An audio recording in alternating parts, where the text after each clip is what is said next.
নিরামিষ দিনে ভাবছেন তো কী রান্না করবেন? এইভাবে বানিয়ে নিন পটল আলু সয়াবিনের নিরামিষ তরকারি, খেতে কিন্তু দারুণ লাগে। তো নমস্কার বন্ধুরা, আমি সুপর্ণা আর আপনাদের সবাইকে স্বাগত সুপর্ণা রান্নাঘরে। আবারও হাজির হয়ে গেছি নতুন একটা রেসিপি নিয়ে। আর রেসিপিটি হলো পটল আলু সয়াবিনের নিরামিষের তরকারি। তো পটল এখানে আমি নিয়ে নিয়েছি, আর এখানে নিয়েছি গোটা গরম মশলা ফোড়নের জন্য নিয়েছি 4 মগজ, আর সাথে নিয়েছি আদা কুচি, আর নিয়েছি এখানে জিরে আর ধনে ফোড়নের জন্য তেজপাতা, আর 2টো শুকনো লঙ্কা ফোড়নেও দেবো এবং বেটে তরকারিতেও দেবো। আর এখানে পটলটা কেটে নিয়েছি, আলুগুলো একদম বড় বড় করে কেটে নিয়েছি, আর সাথে নিয়েছি টমেটো কুচি। আর এদিকে দেখুন বন্ধুরা, সয়াবিনটা আগে থেকেই গরম জলে ভিজিয়ে রেখেছিলাম।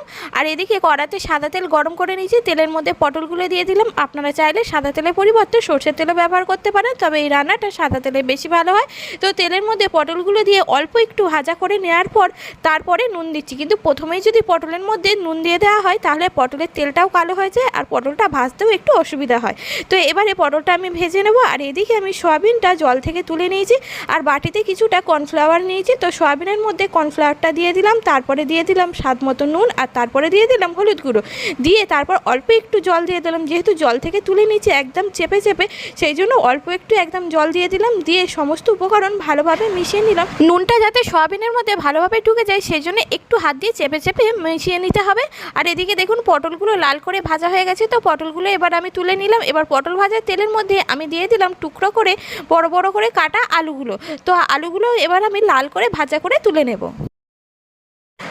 আর দেখুন বন্ধুরা, আলুগুলো লাল করে ভাজা হয়ে গেছে। তো আলুগুলো এবার তুলে নেব ওই একই তেলের মধ্যে। এবার আমি দিয়ে দিচ্ছি সয়াবিনগুলো। তো সয়াবিনগুলো লাল লাল করে ভাজা করে নেব। আর আমি এখানে সয়াবিনগুলো লাল করে ভেজে নিচ্ছি। আপনারা চাইলে গরম জলে একটু নুন দিয়ে সয়াবিনটা সেদ্ধ করে জলটা চেপে ফেলে দিয়ে এইভাবেও সয়াবিনটা নিতে পারেন, কিন্তু এইভাবে সয়াবিনটা রান্না করলে খেতে কিন্তু দারুণ হয়। আর ওই কড়াই তেলের মধ্যে আমি দিয়ে দিলাম তেজপাতা, গোটা শুকনো লঙ্কা, আর দিয়ে দিলাম গোটা গরম মশলা। তো গরম মশলার মধ্যে এখানে ছিল দারুচিনি, বড় একটা এলাচ, তারপরে ছিল ছোট এলাচ আর লবঙ্গ। দিয়ে ফোড়নটা ভাজা হয়ে যেতে সুন্দর একটা গন্ধ আসতে তার মধ্যে দিয়ে দিলাম টমেটো কুচি। তো টমেটো কুচিটা এবার গলে যাওয়া পর্যন্ত অপেক্ষা করব বন্ধুরা। আর দেখুন টমেটোটা অনেকটা প্রায় গলে এসেছে। এবার তারপরে দিয়ে দিলাম নুন আর হলুদ গুঁড়ো, আর দিয়ে দিলাম বাটা মশলাটা। আর বাটা মশলাতে ছিল এখানে জিরে, আদা, ধনে, গোটা শুকনো লঙ্কা, আর দিয়েছিলাম 4টে কাঁচা লঙ্কা। সেটা কিন্তু প্রথমে বলা হয়নি, তো এটা আমি বলে দিলাম। সমস্ত উপকরণ দিয়ে কিছুক্ষণ নাড়াচাড়া করার পর তারপরে দিয়ে দিলাম স্বাদ মতো চিনি। তারপর চিনিটা দিয়ে অল্প একটু জল দিয়ে মশলাটা এবার কষিয়ে নেব। আর মশলাতে তেল ছেড়ে যাওয়া পর্যন্ত অপেক্ষা করব। আর দেখুন মশলাতে তেল ছেড়ে গেছে। এবার আমি দিয়ে দিচ্ছি ভেজে রাখা আলু। যেহেতু আলুটা একটু সিদ্ধ হতে সময় লাগবে সেই জন্য আগে আলুটাই দিয়ে দিলাম। আলুটা মশলার সাথে ভালোভাবে কষিয়ে নিয়ে এবারে আমি দিয়ে দিচ্ছি কিছুটা পরিমাণে জল। জলটা কিন্তু আমি এখানে অনেকটা পরিমাণেই দিচ্ছি। আলুটা সেদ্ধ হবে, আর তারপর সয়াবিন দিলে সয়াবিনেও জলটা টেনে নেবে অনেকটা। আর দেখুন বন্ধুরা, জলটা ফুটে উঠতে এবার দিয়ে দিচ্ছি আগে থেকে ভেজে রাখা পটল আর সয়াবিন। দিয়ে এবারে আরও 2 মিনিটের মতো আমি ফুটিয়ে নেব। আর আলুটাও ভালোভাবে সেদ্ধ হয়ে গেছে।